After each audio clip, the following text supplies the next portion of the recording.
I'm Aaron from PhoneDog.com, and if you've been following on the site at PhoneDog.com or on Twitter at PhoneDog_Aaron, you know that I'm doing a 30-day challenge with the Apple iPhone 5. Now, iOS isn't anything new, and we've seen some evolutionary updates over the years. That said, not a whole lot's changed since 2007 when the device and the OS first came out. We've seen some revisions to the design, we've seen some revolutionary new features on the hardware side, but people were kind of dismayed when the iPhone 4S came out and it looked exactly the same as the iPhone 4. And then same with the iPhone 5. It kind of looks like the 4S, just a little bit thinner, a little bit lighter, and a little bit longer thanks to the 4-inch display. We're covering hardware and software here, and given the fact that I've been on Android since about March of this year, so quite some time, 8 months, it's time to go back to iOS and see if this platform is viable for people of all types, for the mainstream consumer, for that nerd. I'll let you know all around, but I'm doing a 30-day challenge. It's day 3, and here's what I found out so far.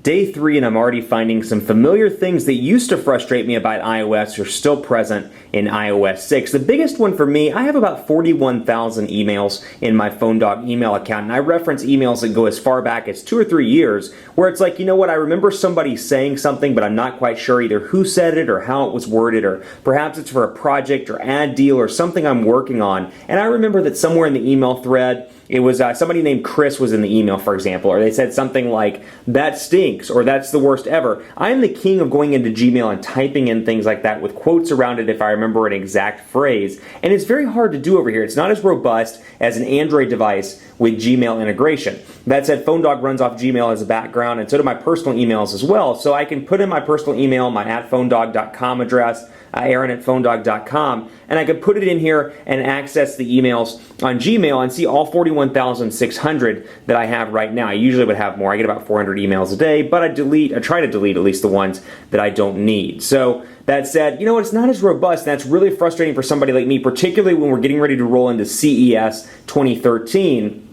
And it's like, you know what, I need that email from 6 months ago, or maybe I need that email from last CES to see if that PR person's still around, or that PR person can connect with me. Now, there are some ways to rectify this. You can go into settings and go down here to mail, for example, and we'll scroll up and you can see a couple of different things here, and these are a couple of different. Show 1,000 recent messages. You can set your preview obviously to 2 lines to make more preview text available on the screen, but you can show this 1,000 recent messages. You can set things to no limit more, but I still find that the search option isn't quite as robust as Gmail. It doesn't search quite as well, and I have both of these accounts set up as Exchange accounts on the iPhone, so I should have no problem with that. That's the biggest thing that I'm seeing. Back to email though, let me show you this, and I'm going to pull out a mail so we can take a look and actually get close. I've got the VIP account right here. So when I click on VIP, it brings up everybody in my VIP inbox that's important to me. So I'll scroll away, and I've got some emails, which actually I can't show on camera right now. Got some personal stuff in there, and got some work stuff in there as well. But VIP is great because if you have that starred, let's say you're somebody like me and you get 400 emails a day,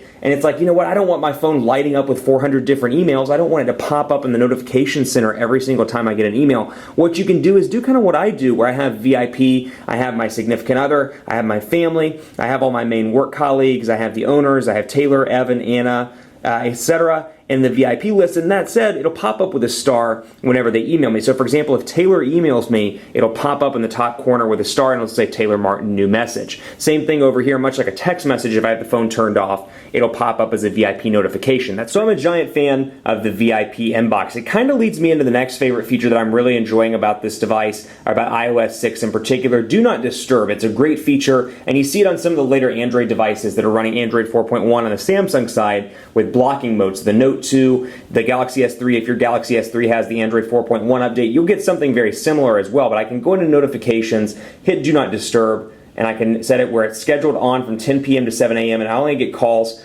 from my favorites. So if I have favorites in my call log, girlfriend, significant other, which also is my girlfriend, family, people that I work with, I can set it and set those as my favorites and get those calls even when Do Not Disturb is turned on. So that's cool. I'm going to go ahead and turn that off. But I have been using that quite a bit. And repeated calls is a nice feature as well, where if somebody calls you repeatedly in a row, it's an emergency, perhaps somebody's gone to the hospital, heaven forbid, your phone will ring if they call you a second time within 3 minutes. So Do Not Disturb, I find it to be pretty robust. There are some things I'd like to see here, perhaps a little bit better coordination outside of just phone, maybe with text messaging or things like that. It'd be kind of nice to control that as well, kind of keep the text messages out. But hopefully we'll see that in a later version of iOS. So that's another neat feature I'm liking as well. But otherwise, it's a new device, and I have a case on it right now to prevent it from dropping and breaking, because this is actually PhoneDog's unit, so I don't want it to break. That'd be pretty bad. But I'm liking the 4-inch display. It's really weird coming from a 4.8-inch display. And let me see if I have my Galaxy S3 over here. Actually, just to give you the Droid DNA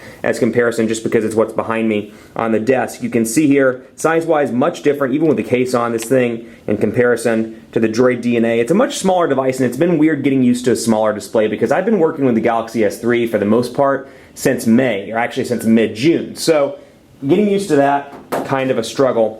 That said, I do like the added screen real estate here. 3.5, way too small. 4 inches is still on the small side in comparison to the 4.3, the 4.5, the 4.7-inch options out there on the market, the 4.8, the 5. I can keep going, but it's nice to see something for everybody. And you know what? 4 inches is good for those people that perhaps want a smaller device, want it to be a little bit more pocketable. I also love how thin and light it is. A couple of things I'm remembering about this device: how easy it is to charge, because it charges incredibly fast. It was at 20% about 15 minutes ago. It's up to 38% now as I'm shooting this video, because I just pulled it off of the charger. Passbook is cool too. Passbook is something I used in the review. I haven't quite gotten around to it in the 30-day challenge just yet. Hopefully we'll get to more of that in the next couple of days. I don't have any flights booked at the moment, but I'd love to use it with American Airlines when I do fly, and then of course I can set up my Walgreens, information as well. So that's kind of what I'm noticing. Otherwise, the thing that I'm really struggling with, it's boring. I've been using this operating system on and off in reviews since 2008 with the iPhone 3G. It's really boring. It needs a renovation. It needs a refresh, perhaps some widgets or something to spice it up outside of this boring icon list, this grid of icons. Granted, you do get a nice new row. If that's something that excites you, I laugh as I say that, but if that's something that excites you, you do get a new row in iOS 6 with the iPhone 5. That said, it's still pretty boring, even with the notifications area right here, with my weather, with my tap to tweet and tap to post. These are nice additions. I can come in right here and quick tap to tweet, and I can say hello from iPhone challenge video and hit send and be ready to go. So it's easy to quickly tweet, quickly do a Facebook message. That said, Android devices have had this for some time, and the fluidity argument, the it just works out of the box argument, the historical premise of an iPhone and iOS is really starting to falter, because with Ice Cream Sandwich, with TouchWiz, with Sense 4 Plus, that fluidity is making its way to Android devices. Combine that with the fact that when you take a look at Notes here, for example, and you see the keyboard on a 4-inch display, and you see the quick brown fox is happy that it is Wednesday. And we've got some spelling errors there, but still pretty fluid. I mean, the device itself is relatively fluid, but the first build of iOS 6 was terrible with the keyboard, and it really made me rethink whether iOS is the most fluid platform out there. It's still great. It's got a great reputation of being fluid, and it's good for a lot of people. That said, fluidity is up to par on the Galaxy S3, the Galaxy Note 2, the Droid DNA, the One X, and a slew of other Android devices this holiday season.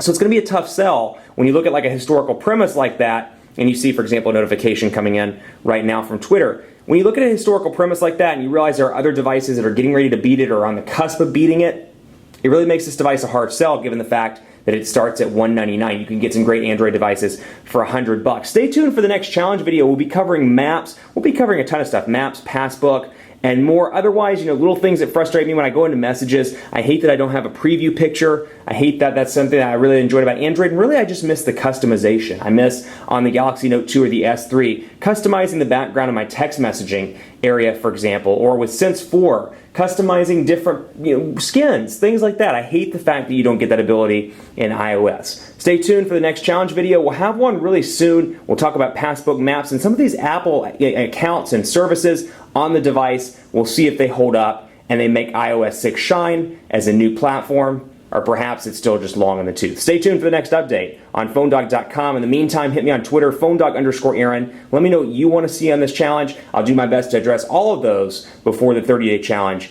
is up. Thanks for watching. Stay tuned for more on PhoneDog.com.